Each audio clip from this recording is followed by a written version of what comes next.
everyone. Mega loud shout out.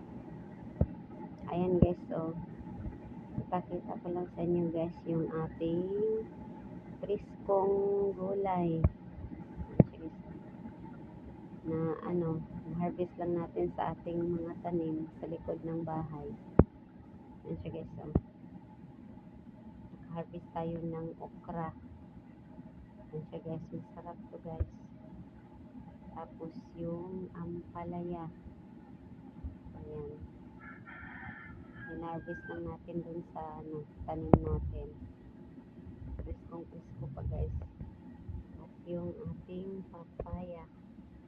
Ayan siya guys. O diba guys? Basta magsipag talaga tayo, may aanihin talaga. Ayan. Diba guys?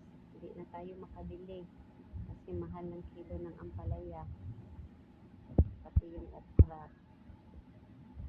Ayan, papaya. O diba? Ang sarap sa pakiramdam guys na nagtanim lang tayo, nag-harvest at ngayon makakain na tayo. Ayan siya.